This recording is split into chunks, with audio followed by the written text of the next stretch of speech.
Hi viewers, இன்னைக்கான வீடியோவில் என்ன நடக்கலாம்னு சொல்லிட்டு பார்க்கலாம். வீடியோக்குள்ளே போகிறதுக்கு முன்னாடி நம்ம சேனலை லைக் அண்ட் சப்ஸ்கிரைப் பண்ணிவிட்டு கொஞ்சம் சப்போர்ட் பண்ணுங்கள். வாங்க இப்போ வீடியோக்குள்ளே போகலாம். செல்வராணிக்கு சிவா மேலே ரொம்பவே சந்தேகம் வந்துடுது. ஏன்னா உதய பெருமாள் சிவா ரெண்டு பேருமே பூஜை ரூமில் ஒன்றா இருக்கும்போது சிவா உதய பெருமாள் மாதிரியே ஆக்டிங் பண்ணிக்கிட்டு இருக்காங்க. ஏன்னா சிவா கையில் போட்டிருக்க அந்த பிரேஸ்லைட் மோதிரம் அப்படியே உதய பெருமாள் கையிலே இருக்கு. அதெல்லாம் பார்த்துட்டு செல்வராணிக்கு கோவம் வருது. பூஜை ரூமில் செல்வராணி கோவமாக கத்துனா அது உதய பெருமாளுக்கு பிடிக்காது. அதனால அவங்க அமைதியாகவே இருந்துடுறாங்க. ஒருவேளை இந்த சிவா உதய பெருமாளோட பையனாக இருப்பானா, ஏதாவது ஒரு விஷயம் இருக்குமா இதில் அப்படின்னு சொல்லிட்டு செல்வராணி பல பக்கமாக திங்க் பண்ணிக்கிட்டு இருக்காங்க. அந்த நேரத்தில் தான் உதய பெருமாள் சொல்கிறாங்க, நம்ம கம்பெனிக்கு பெரிய ப்ராஜெக்ட் வருது, அதுக்காக தான் நம்ம பூஜை பண்ணிக்கிட்டு இருக்கோம். யார் பூஜை பண்ணுறா அப்படின்னு சொல்லிட்டு கேட்கும்போது செல்வராணி சொல்கிறாங்க, நம்ம வீட்டு மருமக ரித்திகா தான் பூஜை பண்ணணும். அவளுக்கு நம்ம ஏதாவது ஒரு அங்கீகாரம் கொடுத்தா தானே அவளும் சந்தோஷமாக இருப்பா. ரித்திகா நீ பூஜை பண்ணுமா அப்படின்னு சொல்ல, அப்போ ரித்திகா பூஜை பண்ணிக்கிட்டு இருக்காங்க. அந்த நேரம் பார்த்து உதய பெருமாள் சொல்கிறாங்க, ரித்திகா உனக்கு பாட்டு பாட தெரியுமா அப்படின்னு சொல்லும்போது ரித்திகா சொல்கிறாங்க, எனக்கு பாட்டெல்லாம் பாட தெரியாது மாமா அப்படிங்கிற மாதிரி சொல்ல. இதை கேட்டு சிவா சொல்கிறாங்க, அயலி சூப்பராக பாடிக்கிட்டே பூஜை பண்ணுவா அப்படின்னு சொல்லும்போது செல்வராணி சொல்கிறாங்க, பரவாயில்ல இருக்கட்டும், ரித்திகாவே பூஜை பண்ணட்டும் அப்படிங்கிற மாதிரி சொல்கிறாங்க. அப்போது சிவா உதய பெருமாள் பக்கத்தில் நிற்கும் போது கபில் எனக்கு சுத்தமாக பிடிக்கவே இல்லை. என் அப்பா பக்கத்தில் நீ நிற்கிறதுக்கு தகுதியே இல்லாதவன், நீ எதுக்காக தான் நின்றுட்டு இருக்க அப்படிங்கிற மாதிரி கபிலன் மனசில் நினச்சிக்கிட்டு இருக்காங்க. பூஜையெல்லாம் முடிஞ்சதுக்கப்புறம் ரித்திகா, செல்வராணி, கபிலன் இவங்க 3 பேருமே பேசிக்கிட்டு இருக்காங்க. இந்த சிவா பண்ணுறது கொஞ்சம் கூட சரியே இல்லை. என்னமோ அவன் உதய பெருமாளோட பையன் மாதிரிலாம் பண்ணிக்கிட்டு இருக்கான். இப்படியே போனால் அவளை தான் நம்மளுக்கு ஒரு சுத்தம் மிஞ்சாது. அவனை நம்ம இந்த வீட்டை விட்டு துரத்துனாதான் அடுத்து நம்ம என்ன பண்ணணுமோ அதை பண்ண முடியும் அப்படிங்கிற மாதிரி சொல்ல, இதை கேட்ட கபிலன் போலி பத்திரத்தை ரெடி பண்ணி சிவாவை எப்படியாவது அதில் கையெழுத்து வாங்குற மாதிரி நடிக்க வச்சு இந்த வீட்டை விட்டு துரத்தணும் அப்படின்னு சொல்லிட்டு பிளான் பண்ணுறாங்க.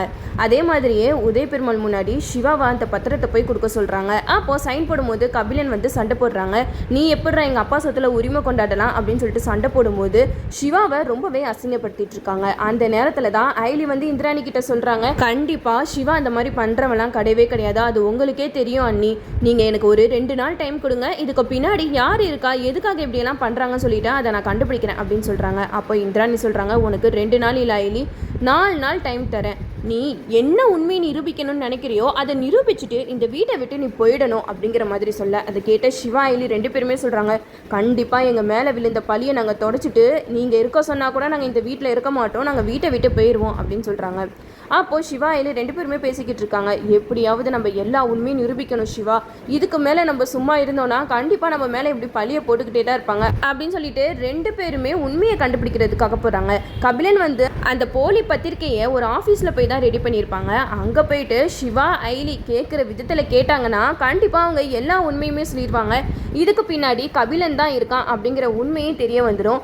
அழகாக நம்ம ஐலி சிவா 2 பேருமே கொண்டு போயிட்டு நம்ம இந்திராணிக்கிட்டையும் உதய பெருமாள் கிட்டையும் உண்மையை நிரூபிச்சிருவாங்க. அது மட்டும் இல்லாமல் இவங்க 2 பேருமே ஃபாலோ பண்ணி கபிலன் ரித்திகா போய்கிட்டு இருக்காங்க. அந்த நேரத்தில் தான் கபிலன் ரித்திகா கிட்ட சொல்கிறாங்க, ரித்திகா நீ ஆஃபீஸ் போகணுன்னு ஆசைப்பட்டல, நீ ஆஃபீஸ்க்கு போயிடு, நான் போயிட்டு இவங்க 2 பேரும் என்ன பண்ணுறாங்க ஏது பண்ணுறாங்கன்றதை கண்டுபிடிக்கிறேன் அப்படின்னு சொல்லிட்டு ஐலி சிவாவை ஃபாலோ பண்ணிட்டு போயிட்டு இருக்காங்க. அந்த நேரத்தில் தான் நம்ம சிவா சூரிய நாராயணனை பார்க்குறாங்க. சூரிய நாராயணனை பார்த்ததுமே சிவாவுக்கு ரொம்ப சந்தோஷமாயிடுது. ஐலி நம்ம பிரச்சனைக்கெல்லாம் ஒரு தீர்வு கிடைச்சிருச்சு அப்படின்னு சொல்ல, அது கேட்ட ஐலியும் அந்த இடத்துல பார்க்குறாங்க. அப்போ சூரிய நாராயணன் நிற்கிறாரு. இதை பார்த்ததுமே 2 பேருமே சூரிய நாராயணனை ஃபாலோ பண்ண ஆரம்பிக்கிறாங்க. அப்போ கபிலனுக்கு ஒரே கன்ஃபியூஸ்டாக இருக்குது, எதுக்காக இவங்க அந்த ஆளை ஃபாலோ பண்ணுறாங்க, அந்த ஆளுக்கு இவங்களுக்கு என்ன சம்மந்தம் இருக்கும், இதை நம்ம எப்படியாவது கண்டுபிடிச்சாகணும் அப்படின்னு சொல்லிட்டு கபிலனும் ஐலி சிவாவை தொடர்ந்து போய்கிட்டு இருக்காங்க. அந்த நேரம் பார்த்து நம்ம ஐலி சிவா 2 பேருமே சூரிய நாராயணன் அவங்களோட வீடை கண்டுபிடிச்சு அதுக்குள்ளே போகிறாங்க. அப்போ சூரிய நாராயணன் ஐலி சிவா 2 பேருமே பார்த்து கேட்குறாங்க, நீங்கள் யார் அப்படின்னு சொல்லிட்டு கேட்கும்போது சிவா சொல்கிறாங்க, என்னை தெரியலையாமா, நான் தான் சிவா அப்படிங்கிற மாதிரி சொல்லும்போது சூரிய நாராயணனுக்கு அடையாளம் தெரியல, ஆனால் உன் குரலை இங்கே கேட்ட மாதிரி இருக்குப்பா, நான் உன் கூட ரொம்ப நாள் பழகின மாதிரி இருக்கு, ஆனால் நீ யாருன்னு தான் எனக்கு தெரியல அப்படின்னு சொல்லிட்டு கன்ஃபியூஸ் ஆகுறாரு. அப்பந்தான் சிவா சொல்கிறாங்க, நான் சங்கரியோட பையன் அப்படின்னு சொன்னதுமே அவருக்கு சந்தோஷம் தாங்க முடியல, நீ சங்கரியோட பையனா, நான் அப்போவே நினச்சேன்ப்பா, நான் உன் மூஞ்ச வேணால் மறந்துருக்கலாம், உன் குரலை என்னால் மறக்கவே முடியாது, எப்படி இருக்கா அப்படின்னு சொல்லிட்டு அவங்கள நல்லா விசாரிச்சுட்டு என்ன விஷயத்துக்காகப்பா என்னை தேடி அலைஞ்சிக்கிட்டு இருக்க அப்படிங்கிற மாதிரி கேட்கும்போது சிவா சொல்கிறாங்க, என்னோட அப்பாவை நான் ரொம்ப நாளாக தேடிட்டு இருந்தேன், எங்கள் அப்பாவை நான் ஒரு வழியாக கண்டுபிடிச்சிட்டேன், ஆனால் அவர்கிட்ட போயிட்டு நான் தான் உங்கள் பையன் அப்படின்னு சொன்னோன்னே அவர் அதை ஏற்றுக்கவே மாட்டேங்கிறாரு, என்னை பார்த்தாலே எரிஞ்செரிஞ்சு விழுகிறாரு, அதுக்கான காரணம் என்னது எனக்கு தெரியல அப்படின்னு சொல்ல, இதை கேட்ட சூரிய நாராயணன் சொல்கிறாங்க, உங்கள் அப்பா யாருன்னு உனக்கு தெரியுமா அப்படின்னு சொல்லும்போது உதய பெருமாள் அப்படிங்கிற பேரை சொல்கிறாங்க. இதெல்லாம் கேட்டுட்டு சூரிய நாராயணன் சொல்கிறாரு, உனக்கு எப்படி தெரியும் அவர் தான் உன் அப்பான்னு அப்படின்னு சொல்லிட்டு கேட்க, அதுக்கு சிவா சொல்கிறாங்க, என் கையில் இருக்கிற மோதிரத்தை வச்சு தான் நான் கண்டுபிடிச்சேன் அப்படின்னு சொல்கிறாங்க. அப்போ சூரியநாராயணனும் உண்மையை ஒத்துக்கிறாரு. ஆமாப்பா, அவர் தான் உன்னோட அப்பா.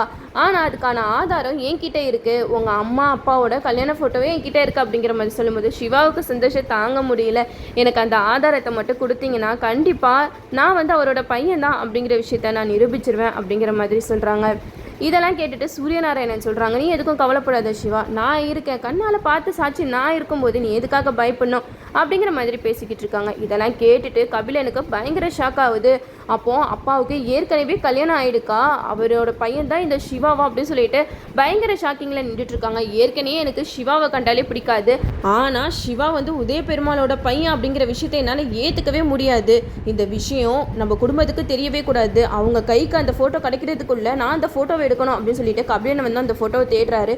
அதுக்குள்ளே சூரியநாராயணன் வந்து அந்த ஃபோட்டோவை எடுத்து கையில் கொடுத்துட்றாரு. இதுக்கப்புறம் கண்டிப்பாக நம்ம ஐலி சிவா அவங்க சொன்ன டைமில் உதய பெருமாள் தான் சிவாவோட அப்பா அப்படிங்கிற உண்மையை நிரூபிச்சிருவாங்க. அப்போது நம்ம செல்வராணிக்கு பெரிய இடி தலையில் விழுந்த மாதிரி இருக்கும். ஏன்னா இவ்வளோ நாள் வந்து இந்த சொத்துக்கு நம்ம தான் அதிபதி அப்படி இப்படின்னு சொல்லிட்டு ரொம்ப சீன் போட்டுட்டு இருந்தாங்க இல்லையா, அதுக்கு ஃபுல் ஸ்டாப் வைக்கிற மாதிரி இப்போ ஐலி சிவா சூப்பரான ஒரு ஆதாரத்தை கண்டுபிடிச்சி கொண்டு வந்துட்டு இருக்காங்க. இந்த கபிலனுக்கு ஐலி சிவா இவங்க 2 பேரும் வீட்டில் இருக்கிறதே பிடிக்காது. அதுவும் இல்லாமல் இந்த சிவா தான் இந்த சொத்துக்கெல்லாம் முதல்ல சொந்தக்கார அப்படின்னு தெரிஞ்சோடனே நம்ம கபிலன் வந்து உடஞ்சி போயிடுறாரு. இந்த விஷயத்தை நான் எப்படி வீட்டில் சொல்லுவேன் அப்படின்னு சொல்லிட்டு ரொம்பவே மன உளைச்சலில் இருக்காரு. இந்த இடத்துல நம்ம ரித்திகா வந்து ஆஃபீஸ்க்கு போயிட்டு ரொம்பவே அவங்களோட திமிர்த்தனத்தை காட்டிகிட்டு இருக்காங்க. அப்போ அந்த ஆஃபீஸில் வேலை பார்க்குற எம்ப்ளாயீஸ் எல்லாமே ரித்திகா கிட்ட உங்ககிட்ட ஐடி இருக்கா, அப்பாயின்மெண்ட் இருக்கா அப்படின்னு கேட்டு ரொம்பவே அசிங்கப்படுத்திடுறாங்க. இதெல்லாம் கேட்டுட்டு ரித்திகாவுக்கு எம்ப்ளாயீஸ் மேலே ரொம்பவே கோவம் வருது. இந்திராணி நீ எங்கே, அவங்கள நான் பார்க்கணும் அப்படின்னு சொல்லிட்டு ரொம்ப அடமெண்ட்டாக இருக்க.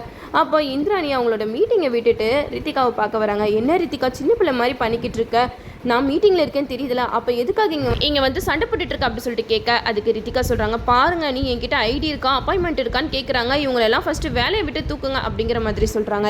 இதை கேட்ட இந்திராணி வந்து செம்ம கோவப்படுறாங்க. இங்கே பாரு ரித்திகா, உன் இஷ்டத்துக்குலாம் ஆடுறதுக்கு இது ஒன்றும் வீடு கிடையாது, இதோ ஆஃபீஸ், அவங்களோட வேலையை அவங்க கரெக்டாக தான் பார்க்குறாங்க, நீ எதுவும் இதில் தலையிடாத அப்படின்னு சொல்லிட்டு அசிங்கப்படுத்திடுறாங்க.